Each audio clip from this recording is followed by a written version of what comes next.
Él viene con poder, todo reino lo verá. Cadenas romperá, todos le adorarán. ¿Quién como el Señor Dios fuerte? Él es el león, león de Judá. Él tiene poder para liberar. Todos se postrarán ante ti. Él es el Cordero, Cordero inmolado. Su sangre en la cruz borró mi pecado. Todos se postrarán ante el Cordero y el León. Todos se postrarán ante ti. Oh, oh, oh,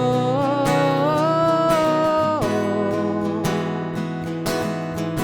Abrid las puertas.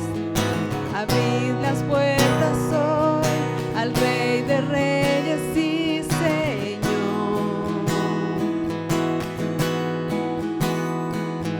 El Dios de salvación vino a darnos libertad.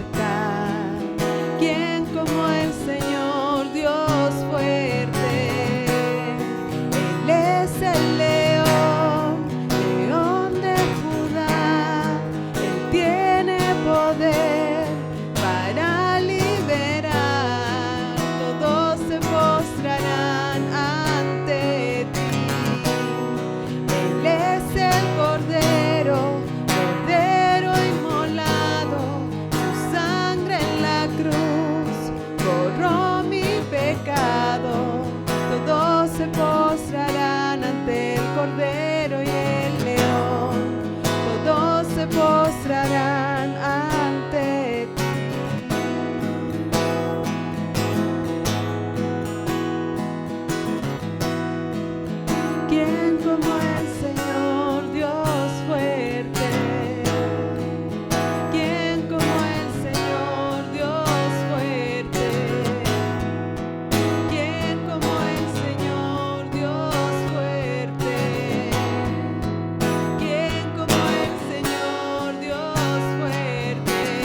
por mí, por amor.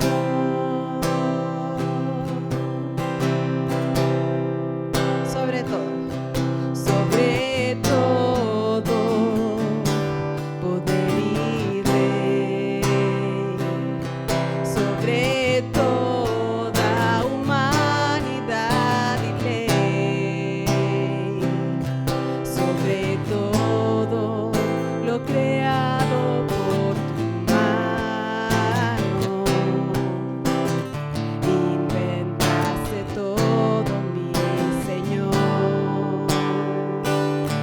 Sobre todo reino y nación y maravillas que el mundo conoció, sobre toda riqueza y esplendor, nada se compara a ti, mi Dios. En la cruz moriste por amor, no bastó dolor y humillación como flor que alguien pisoteó, quedaste tú y fue por mí, por amor. En la cruz moriste por amor, no bastó dolor y humillación como flor que alguien pisoteó, quedaste tú y fue por mí, por amor, como flor que alguien pisoteó, quedaste tú y fue por mí, por amor.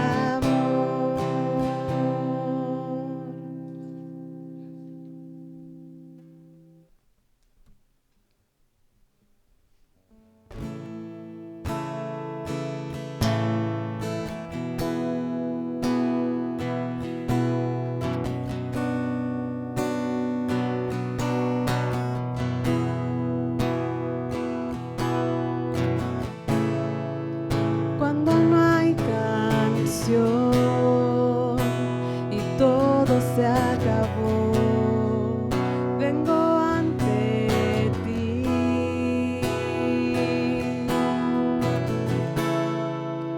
solo a ofrecer algo de valor a tu corazón. Traeré más que una canción, tu deseo es más que una simple canción. Escudriñas más allá de lo que se ve, tú ves el corazón.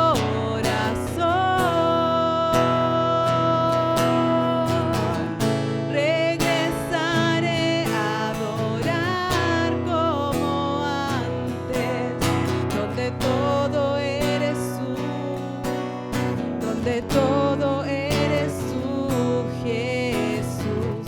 Perdóname por haber cambiado, todo eres tú, todo eres tú, Jesús.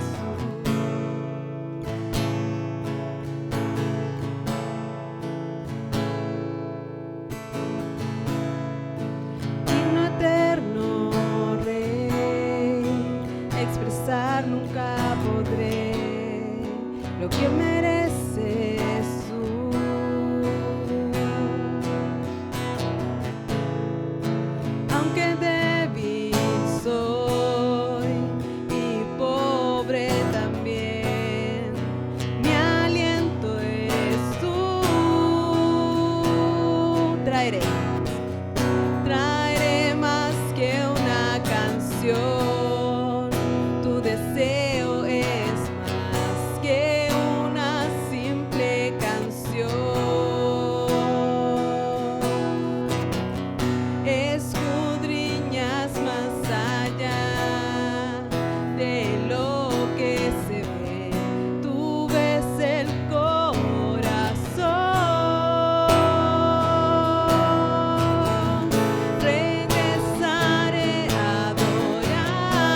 Señor, te damos gracias por esta tarde, te damos gracias por los hermanos que podemos ver después de tanto tiempo, porque eres fiel, Señor, y que podemos alabar a ti juntos, y también te pedimos que seas tú ministrando nuestras vidas el día de hoy. En el nombre de Jesús, amén.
Hoy les cuento que ya hasta la voz sale diferente.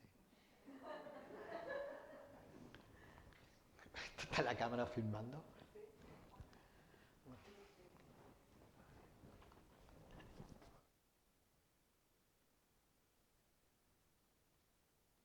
¿Sí? No, no. Ahí sí, vale. Ahí vale. Ya. Oremos. Señor, te damos muchas gracias por estar acá nuevamente, Señor, bueno, te damos gracias por el Pato que está nuevamente entre nosotros, le queda mucho carrete todavía, a mucha gente que compartir el Evangelio, Señor, y también te rogamos por aquellos que no vemos, que nos hemos estado viendo en estos últimos días, y te rogamos, Señor, que no se enfríen, Señor, que no se dejen engañar por el mundo, porque el mundo no trae absolutamente nada bueno. Solamente en ti tenemos vida eterna y vida plena, Señor. En el nombre de Jesús. Amén. Ya. Apocalipsis capítulo 2 nos toca el mensaje a la iglesia de Esmirna. Quería decirles que cuando nosotros estamos estudiando estas 7 iglesias de Apocalipsis, vamos a ver que en el tiempo que escribió Juan, que él estaba exiliado en la isla de Patmos, las cosas estaban ya comenzando a ser muy difíciles para los cristianos. Ya había empezado la persecución. En un comienzo la persecución solamente vino de parte de los judíos, pero más que nada del grupo religioso judaico. Hay que entender que el mundo judío tenía una injerencia tremenda sobre el mundo político judío, porque era una relación Dios y el rey. Ahora ellos tenían un rey títere que era Herodes, porque los romanos tenían el control. Pero el mundo religioso, llamemos fariseos, saduceos, maestros de la ley, ese mundo religioso tenía gran influencia dentro de cómo se movía cómo era la dinámica de Israel. Ahora, ¿estaban aliados con Roma? Sí. ¿Eran tan fieles a Roma? No tanto, pero lo que llama la atención es que el mundo romano, el mundo político judío y el mundo religioso crearon vínculos para llevar a Jesucristo a la cruz. El diablo creyó que era la victoria que él tenía sobre el Señor. Pero la Escritura dice claramente que nadie le quitó la vida a Cristo, sino que Él la entrega voluntariamente por nosotros. Cuando nosotros vemos la realidad del cristianismo, nos vamos a encontrar con muchas cosas contraculturales e incluso contraculturales a lo que es la religiosidad. Cuando nosotros nos arrepentimos, lo que nosotros hacemos primeramente es que nos libramos del juicio, de un juicio justo de Dios sobre personas pecadoras. Nosotros hemos estado escuchando por años cosas como ven a Cristo y todo va a ser prosperidad, solamente pídele a Dios, te va a dar dinero, nunca te vas a enfermar, si tú vienes a Cristo, ese tipo de cosas, tu vida va a ser feliz. La vida en Cristo es una vida plena, con gozo y también feliz. Pero para un verdadero cristiano siempre va a estar en medio de un mundo que lo rechaza. La Biblia dice que hay un espíritu que está en el mundo entero. Y ese espíritu es Satanás, el diablo. Jesús dijo que el diablo era el príncipe de este mundo. Todas las directrices que estamos viendo nosotros ahora, política, religiosa, todos los contextos apuntan a algo que se va a dar en algún momento en que Dios va a hacer juicio sobre el mundo pecador. Si se dieron cuenta en esta última elección del Papa, que fue muy mediática, o sea, fue una elección en la cual todo el mundo estaba hablando y viendo por YouTube. Yo estaba viendo, esperando que saliera la fumata, ¿cierto? El humo blanco. Eso fue transversal. Pero lo que a mí me llama la atención es que dentro del mundo católico, muchos católicos laicos y algunos que son sacerdotes, ellos dicen que hay profecías que dicen que es el último papa que viene, porque viene un juicio sobre la Iglesia Católica. Y cuando nosotros vemos a la Iglesia Católica cómo se ha alejado totalmente del verdadero mensaje de Jesucristo, y es solamente ver lo que significa el catolicismo en toda su pompa, todo el dinero, todos los trajes, el incienso, los cardenales, y toda esa estructura que todavía pesa en este mundo. Ya nos dimos cuenta que todavía pesa. Nosotros no podemos encontrar a Jesucristo y su iglesia en medio de eso. No podemos encontrarlo. O sea, nosotros ni siquiera podemos pensar que Jesucristo está entrando en medio de una de esas tremendas catedrales. Entonces, cuando nosotros miramos acerca de la iglesia de Cristo en la tierra, nosotros claramente podemos identificar la iglesia de Cristo como aquellos que creemos en Cristo, que nos hemos arrepentido y que queremos vivir para servirlo y obedecerle. Cuando esta carta se la entregan a las 7 iglesias de la época, que estamos hablando año 90 después de Cristo más o menos. Cuando se entregan son 7 iglesias que están en la región de Turquía. Cada iglesia tiene su propia característica. Cada iglesia es independiente. Eso también quiero decirles. La iglesia cristiana es una iglesia donde no tiene una jerarquía piramidal. Nosotros no encontramos bíblicamente ninguna base para decir que Pedro fue el primer papa. No lo encontramos. De hecho, muchos piensan que Pedro ni siquiera nunca estuvo en Roma, porque siempre se le llamó papa a los pastores que vivían en Roma. Y de ahí sacan la idea de que hay una continuidad de un papado que nosotros no vemos ahí. Pero ¿qué podemos ver nosotros en este primer siglo? Nosotros vemos que el cristianismo es tan contracultural, tan potente, es un mensaje que tiene tanta esperanza para las personas de esa época que las personas empiezan a convertirse. Es esperanza para el esclavo que vive y muere como esclavo. Es esperanza para las personas que están solas. Es esperanza para las mujeres que quedan viudas. Es esperanza para los niños que están botados en las calles. Porque en el mundo antiguo los niños no eran respetados. Y fíjate lo que está pasando, como estamos viendo cada vez menos influencia del cristianismo. Hoy en día, ¿qué está pasando con los niños? Pedofilia.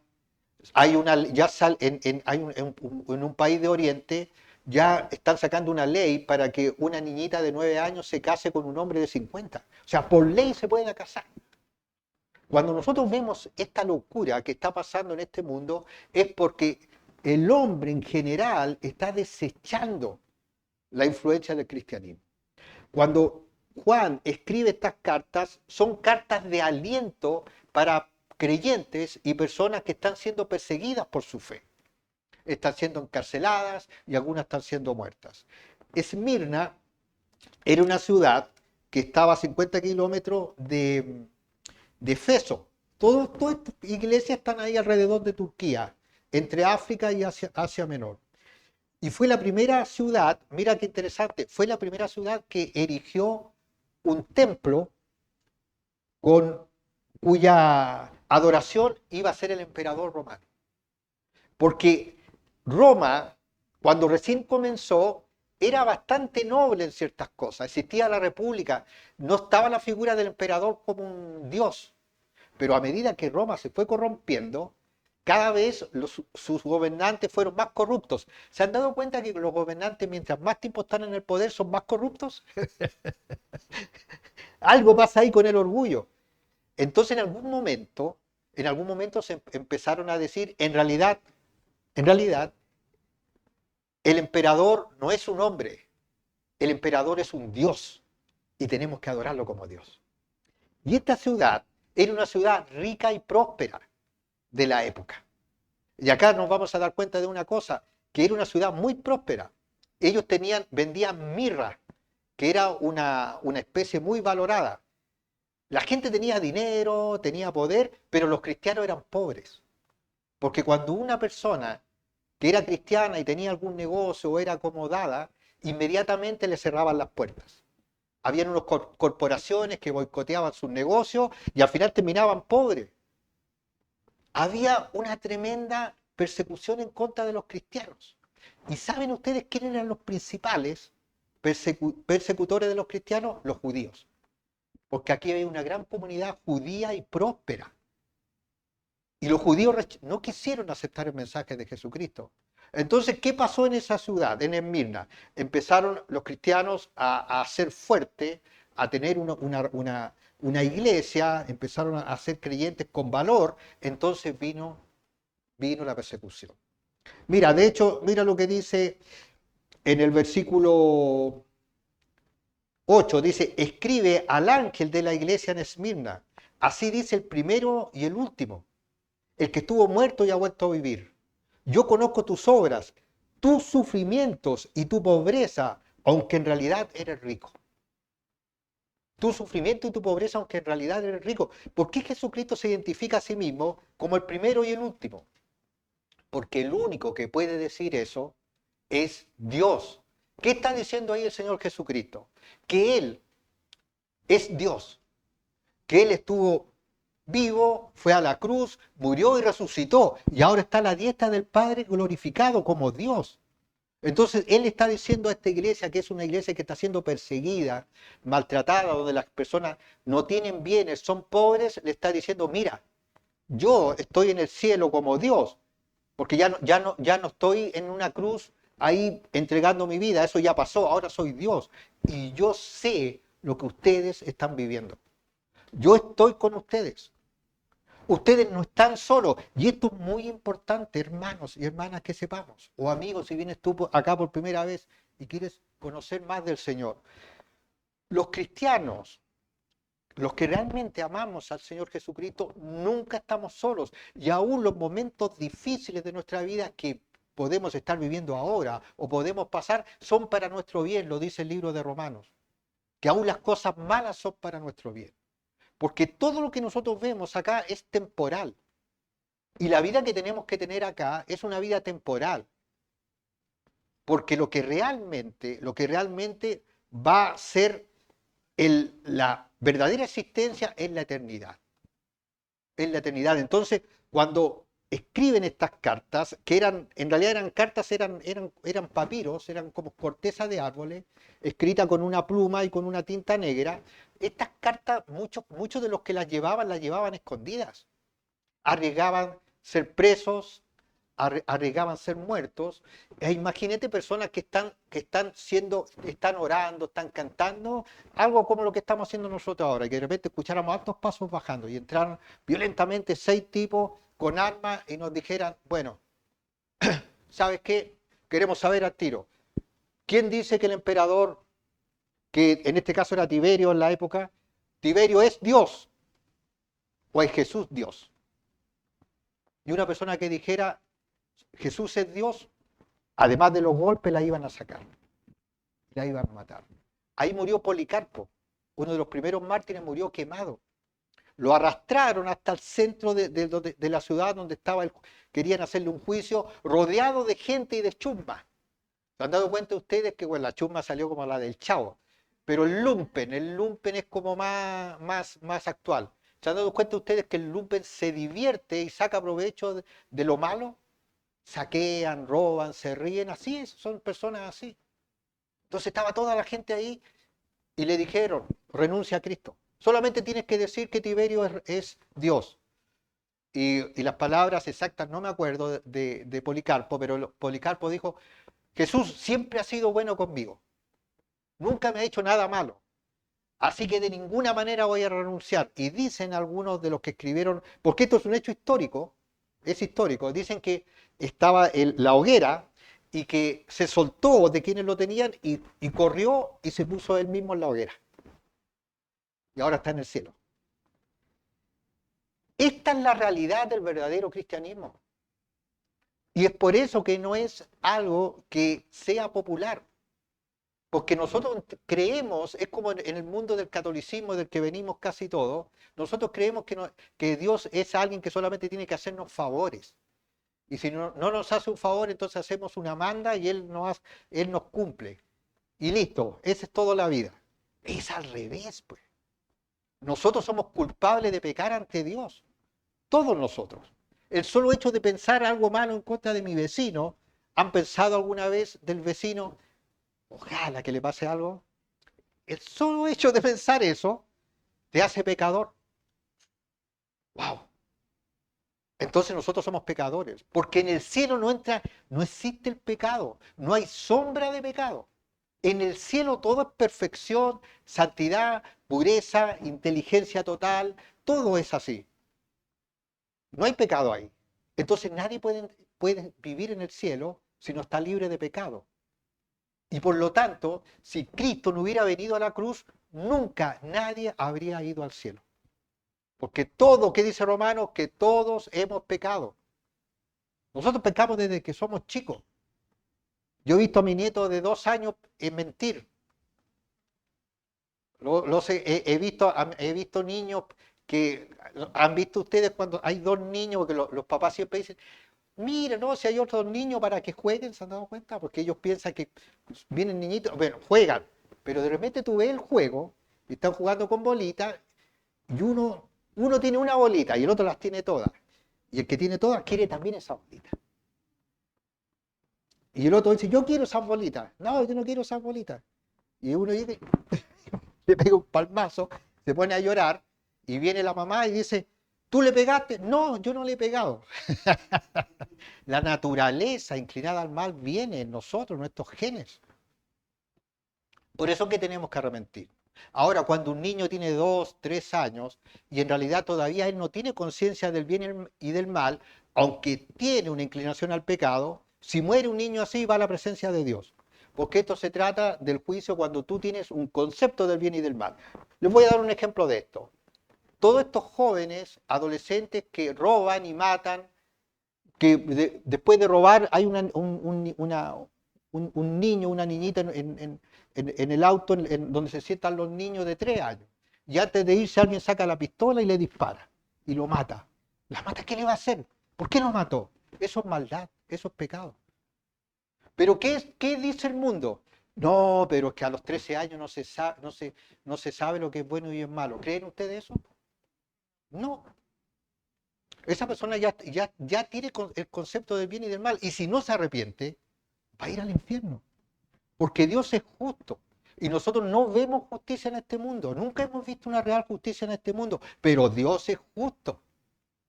Y si Dios es justo, toda persona que ha pecado en este mundo debiera irse al infierno. Pero como Dios es justo, pero también es bueno y misericordioso, envió a su Hijo Jesucristo para que todas las maldades que hemos hecho nosotros, todas esas maldades se cargaran en la persona de Jesucristo en la cruz. ¡Wow, viejo! Entonces, ¿qué nosotros tenemos que exigir? ¿O tenemos que nosotros agachar cabeza y decir, gracias Señor, dime qué tengo que hacer? Como lo dijo Pablo. Entonces, cuando estas cartas van llegando y llegan las cartas y las personas ven que lo están sacando a patadas, que los golpean, que algunos lo están matando o quemando, entonces llegaban estos papiros y decían, oye, traigo una carta de Juan. Oh, traigo una carta de Juan, todo alrededor. Y empezaba a leer. Y era el Espíritu Santo ahí y la carta decía, oh, gracias. Y así era. No existía todavía la Biblia así. Oye, traigo una carta de Pedro. Tengo una carta de Pablo. Oye, pero supe que Pablo está preso. Sí, está preso en Roma, pero me mandó esta carta y quiero y quiere que se la lea a ustedes.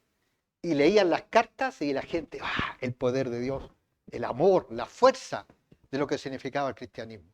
Entonces, estas cartas identifican 7 iglesias, pero hay algo que nosotros debemos entender. Ya tempranamente habían problemas en las iglesias. Ya tempranamente habían falsas doctrinas que querían meterse. Cosas de orden filosófico, de orden místico u ocultista. Estas cosas como la nueva era, todas estas cosas, estos misterios griegos, querían meterse. Por lo tanto, había que cuidar la doctrina. Había que tener un cuidado de la doctrina. Y otra cosa que era interesante también es que cuando Juan escribe estas cartas, son un gran aliento para el que la está pasando mal. Es como cuando nosotros estamos pasándola mal y de repente vemos la Biblia y uno como que no quiere leer la Biblia o que está enojado con Dios y de repente toma la Biblia y empieza a leer y la Biblia te empieza a hablar y empezáis a orar y después te Señor, hay un poder cuando tú sinceramente te acercas a Dios. Hay un poder del Espíritu Santo. Eso es así, pero para eso se necesita un corazón sincero. Entonces, esta ciudad fue la primera ciudad que se quiso estar como, ¿cómo se diría? Como el Espinita, como Evaristo Espina, ¿se acuerdan? Como Evaristo. ¿Quién se acuerda de ese gran personaje Evaristo Espina? Chupamedia. ¿Quién de acá se identifica con Evaristo Espina? Allá. La Chupamedia, el Chupamedia Evaristo Espina. Ellos dijeron, vamos a ser los primeros en hacerle un templo en honor a Tiberio. Entonces, Roma va a estar contento con nosotros. Y fueron así, pues lo hicieron. El primer templo. E inmediatamente empezaron. ¿Quiénes fueron los que instigaron esto? Los judíos. Empezaron a decir, oye, los cristianos, no, ellos no reconocen al emperador como Dios. Ellos dicen que Dios es el uno que murió en la cruz. E inmediatamente empezó la persecución.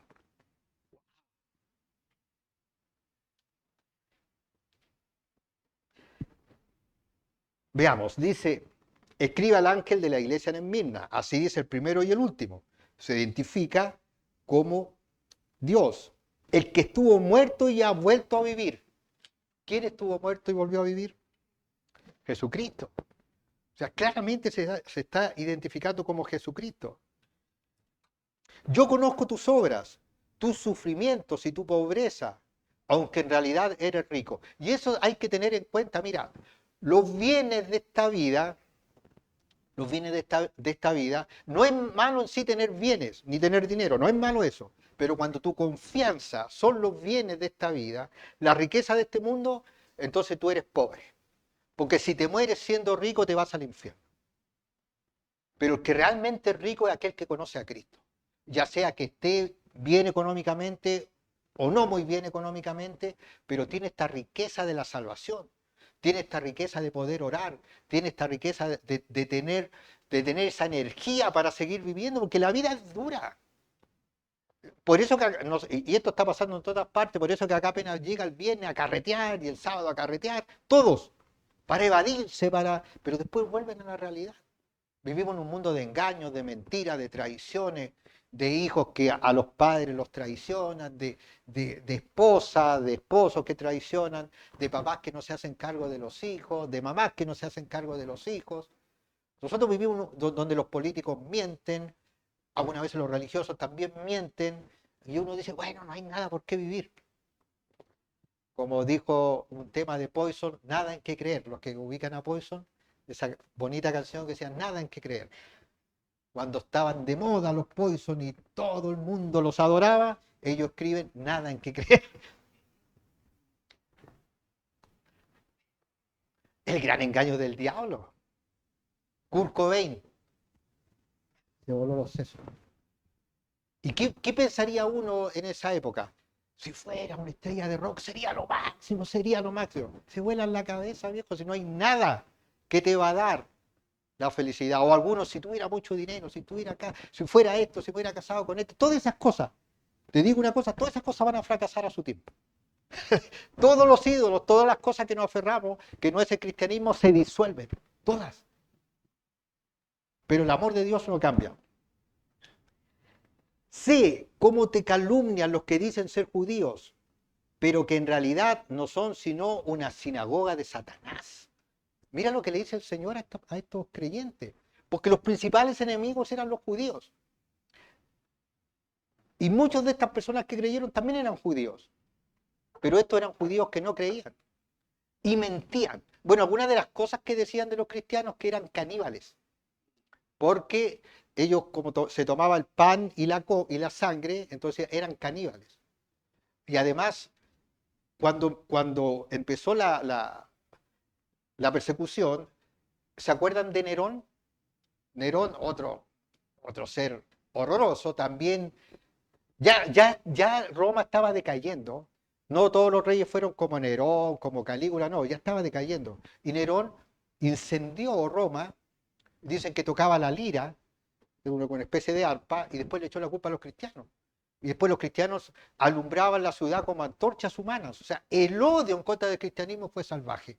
Hoy en día hay lugares donde el odio contra el cristianismo es salvaje. En Siria, en Angola, en algunos lugares de México. En Europa también. Pero no, como no hay la brutalidad de esos países, pero también mucha presión sobre los cristianos. ¿Saben que está pasando algo interesante en Inglaterra? En Inglaterra están volviendo a Cristo los ingleses. Después que por años alejados de Cristo, pero hay que recordar que los ingleses dieron tantos misioneros al mundo. Y ahora nuevamente, porque nuevamente están en una locura tan grande que están volviendo al Señor. Y mira, dice que no son realmente judíos porque los judíos tenían su propia religión. Nosotros somos hijos de Moisés, no creemos en Cristo. Además, nosotros creemos que podemos decir que Tiberio es el Dios. ¿Y qué dice el Señor acerca de ellos? No, son sinagogas de Satanás.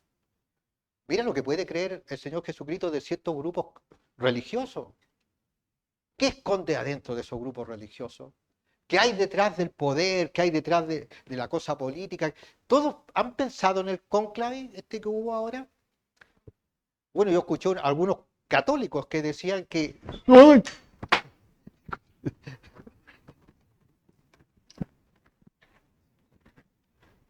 decían, ellos decían que adentro del cónclave se afilaban los cuchillos, porque adentro hay chantaje, grupos de poder, y hay teorías conspirativas también. Pero lo que sí te puedo decir que no hay, el deseo de honrar y servir a Dios. Ellos tienen su religión y tienen su Dios que ellos han creado y su forma política, pero claramente todo lo que han agregado a lo que la Escritura dice, todo lo que han agregado, los sacramentos, los inciensos, los ropajes, todo eso, el origen no es bíblico, no es bíblico. Y es por eso que Dios va a hacer un juicio también sobre ellos. Y mira lo que dice después, no tengas miedo de lo que vas a sufrir, pues el diablo pondrá a prueba a algunos de ustedes y los echará en la cárcel. Y allí tendrán que sufrir durante 10 días. Tú sé fiel hasta la muerte y yo te daré la corona de vida. La mayoría de los estudiosos de profecía dicen que cuando ahí está hablando de 10 días de sufrimiento, no son 10 días literales, sino que está hablando de un tiempo de sufrimiento, que va a ser intenso, pero corto. Ahora, les digo, para nosotros, en nuestra perspectiva occidental y forma de vida que tenemos, nosotros casi ni siquiera podemos pensar lo que es el sufrimiento. Nosotros nos quejamos de cosas, algunas veces de plata y cosas así, pero nosotros ni siquiera pensamos lo que es realmente el sufrimiento. O sea, ¿a quién de nosotros acá en Chile lo van a sacar y lo van a quemar? Ni siquiera pensamos eso. O nos van a llevar presos. Pero saben ustedes que en que duró la persecución de los cristianos, ¿qué significa persecución de los cristianos? Quemados en el circo romano, muertos por los gladiadores, el castigo de las bestias. El castigo de las bestias, que era un castigo donde a los delincuentes se los tiraba en el circo romano para que las bestias, o sea, los leones y animales salvajes se los comieran. Ese era el castigo de las bestias. No se inventó para los cristianos, pero lo usaron con los cristianos. Quemar cristianos, decapitación y todas las cosas que tú pienses. Uno piensa, "Oh, ya, quizás es un tiempo corto", pero ¿saben cuánto duró? Duró siglos. Mira, la primera persecución empezó con Nerón en el año 54. En un momento, mira, cuando empezó el cristianismo, los romanos no les interesaba el cristianismo. O sea, ellos no, Jesucristo era alguien, Pilato vio a un judío del pueblo común y corriente, y además ellos pensaban así, son cosas de los judíos, su religión. Y después cuando fue a la cruz, ¿qué pensaron? Se acabó. Porque antes de Cristo vinieron más que decían que eran el Mesías, pero no lo eran. Pero ¿qué pasó después? Que después resucitó. Y los que lo vieron resucitado, o sea, si yo veo a Cristo resucitado, no voy a tener ningún miedo de decirlo.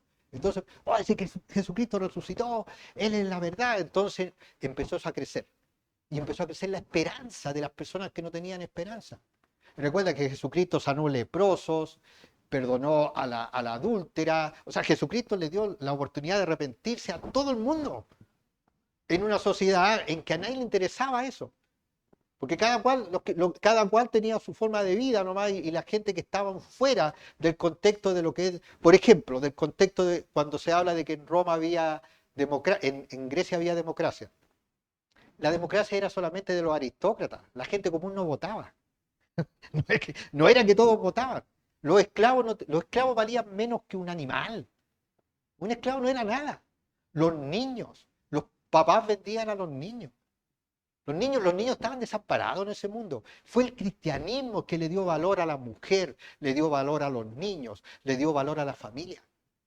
Por eso que es la obra de Dios que quiere atacar el diablo, con la ideología de género, con desperfilar lo que significa la sexualidad de los niños, todo eso. Porque el diablo quiere destruir la obra de Dios. ¿Y qué dice acá el Señor Jesucristo? Le está diciendo a ellos, mira, yo soy el primero y el último, yo soy Dios, y yo estoy con ustedes. No tengas miedo de lo que vas a sufrir, aunque los echen a la cárcel y allí tengan que sufrir estos 10 días.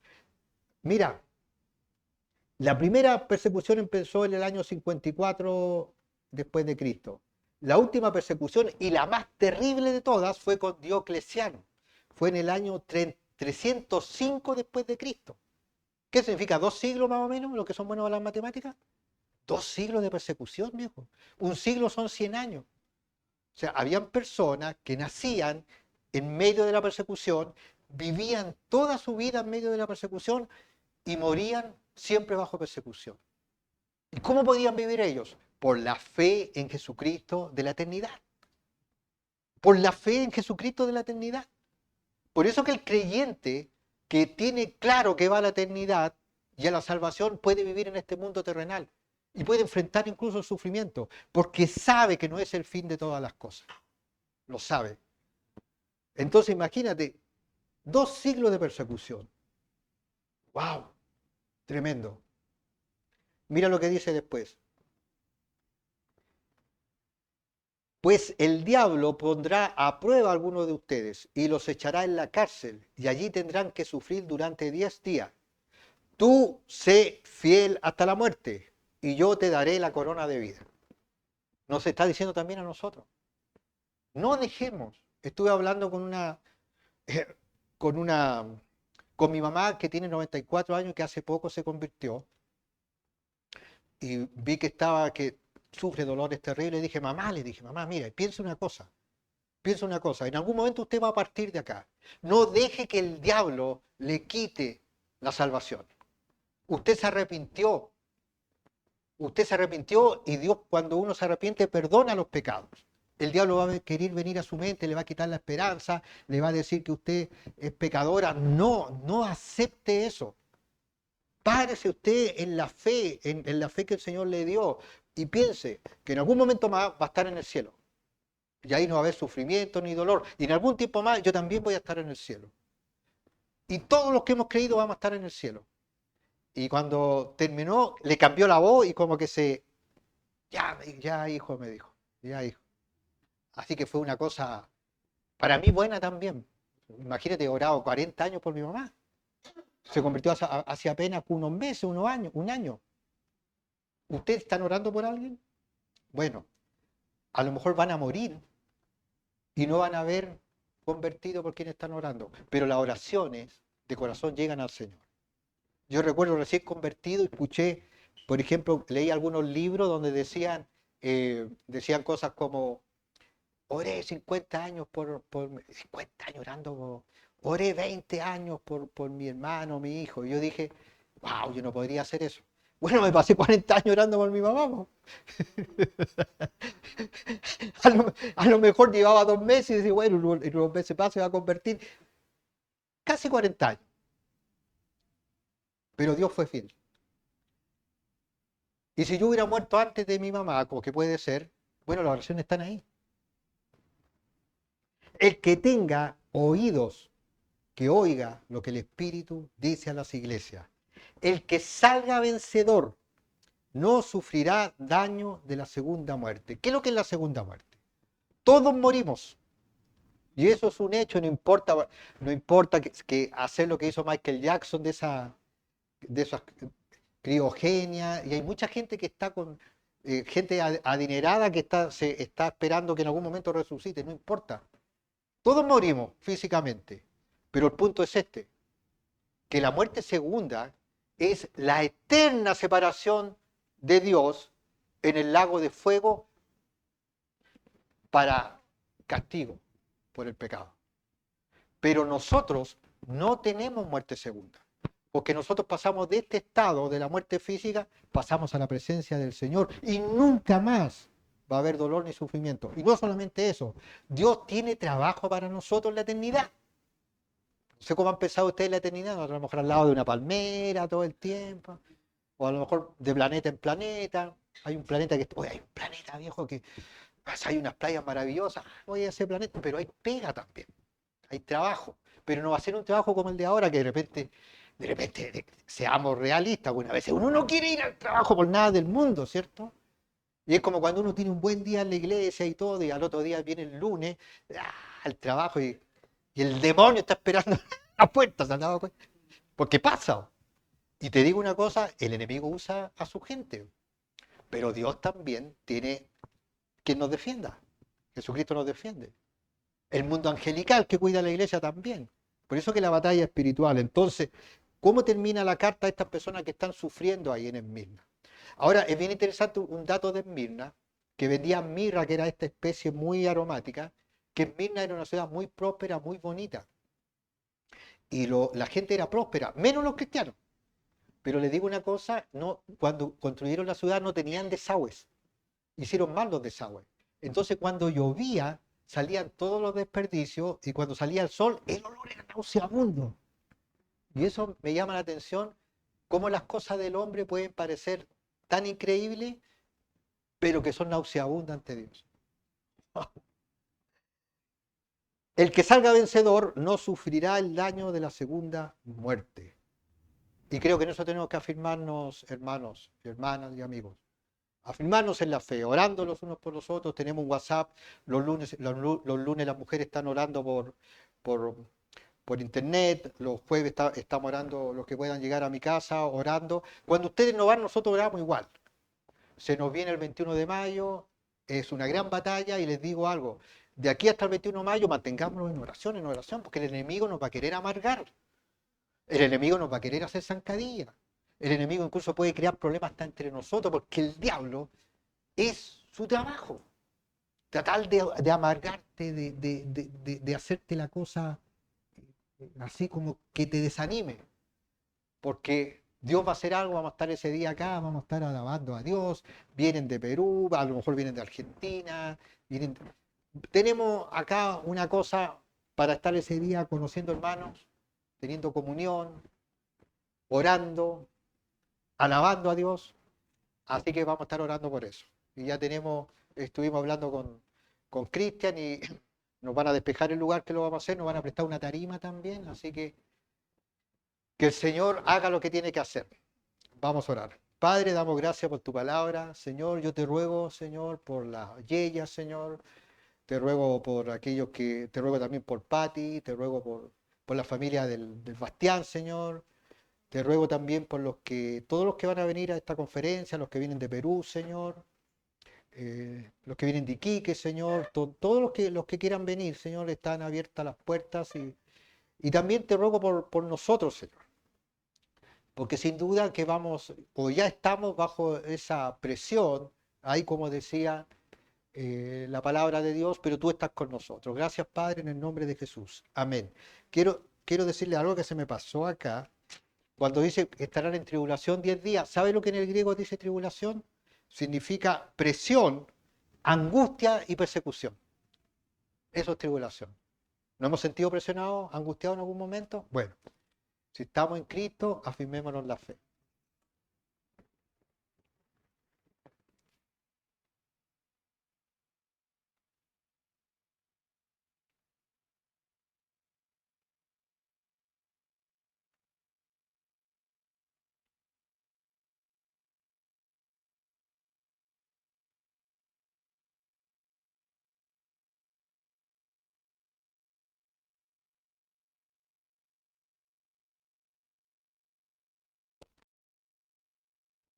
Vamos a cantar la última canción.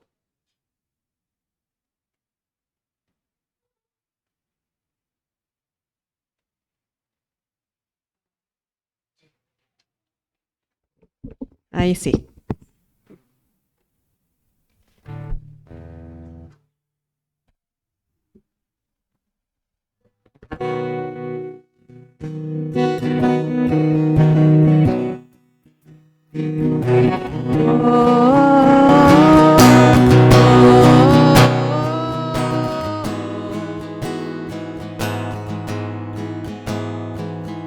Él viene con poder, todo rey.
el próximo domingo.